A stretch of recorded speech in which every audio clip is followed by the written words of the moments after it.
All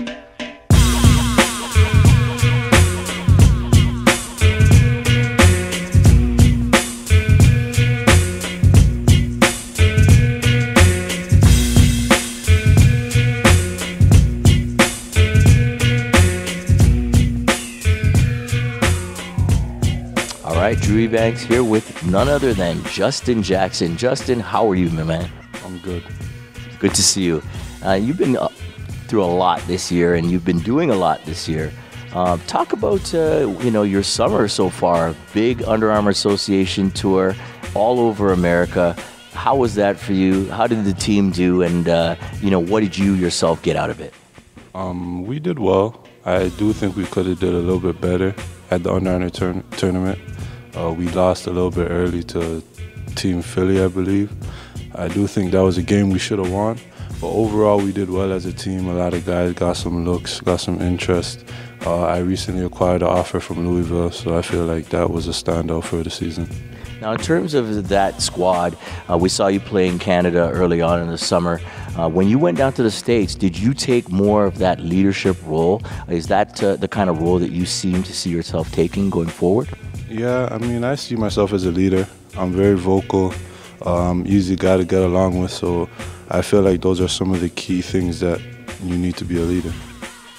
Now, in terms of your game, we know you're multifaceted. We know you are a guy who loves to pass the rock, to share the rock, and you don't find that a lot in young players.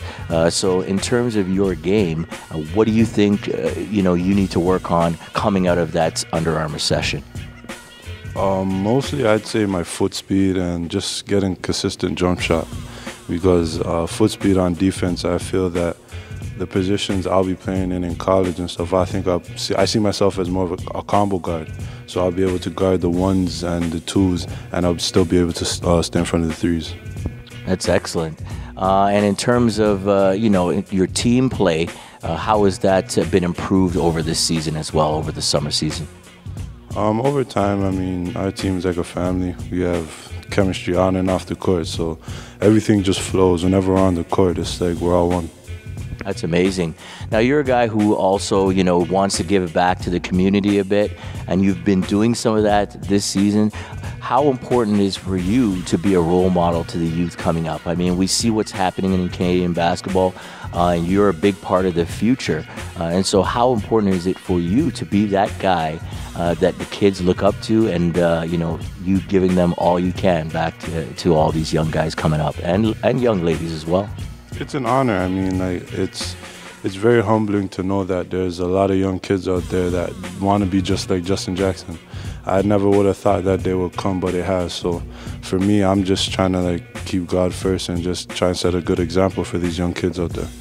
In terms of your basketball ascension, who were the people that you looked up to, whether it's on the court, off the court? Who were the biggest influences for you and to give you the drive and determination to get to this high level of basketball that you're playing at right now? There's a lot of people. My uncle Kevin, my cousin Troy, my coach Jordan, Mr. Jones. Those are all, Mr. Robinson. There's a whole bunch of people. There's some people I probably didn't even name that I forgot. But there's a lot of people that's been with me from the beginning of my journey. And also, how could I forget my parents? Where do you see yourself, first off, in the short term? Where do you see yourself in a couple years' time? In a couple years' time, honestly, I see myself in a D1 uniform, just going out and playing hard in front of thousands of fans. And what are your ultimate goals in terms of the sport of basketball? Just like anyone else, I want to make it to the league. I want to make it to the top and just to be able to play against the best. The guys that have been doing so well lately for Canada, the guys like Andrew Wiggins, the Anthony Bennett, Corey Joseph, Tristan Thompson, have you been able to talk to any of the guys and kind of pick their brain in terms of, what you need to do to reach their level, and maybe what are the things that you may need to avoid, or positive things that they told you that can help you to move forward? Yeah, I talk to them a lot. I talk to Tristan the most, and the main thing he always tells me is just stay humble, and you always got to keep working. There's always something that you can be working on in the gym. Now, in terms of you, what specifically your skill set have you been working on to improve on this summer? What are some of the drills you've been working on? What are some of the techniques, systems that you've been working on during the summer? Really, the main thing I'd say I was working on all summer is probably dribble moves into a shot. So like in and out crossover into a pull-up jump shot. I've just been trying to perfect my mid-range game. You kind of remind me of a Magic Johnson in a way. I mean, that was my favorite player, and the fact that you're a big guard. I mean, you could be a guard forward, obviously, but you're a guy that loves to handle the rock. The fact that you're a big guard and can carry the rock, is that what gives you quite an advantage over your opponents? Yeah, I mean, it's a blessing, really. Just height, something you can't teach. You know, God blessed me to be the height of 6'7", 6'8", so I'm just going to use it to my advantages. Big season for you coming up at Findlay Prep. A lot of the guys are gone. The guys that were the leaders of the team last season, you kind of felt your role and played a role. You're going to probably be looked at to be one of the leaders, yourself and O'Shea, of course, O'Shea Brissett. Talk about that transition that is going to occur at Findlay Prep this upcoming season. I mean, it's not going to be too hard because it's not nothing I haven't done before. It's not anything I haven't done before. So being a leader, it's not really that hard to me because, like I said before, I feel like I have the attributes in me in order to be a leader.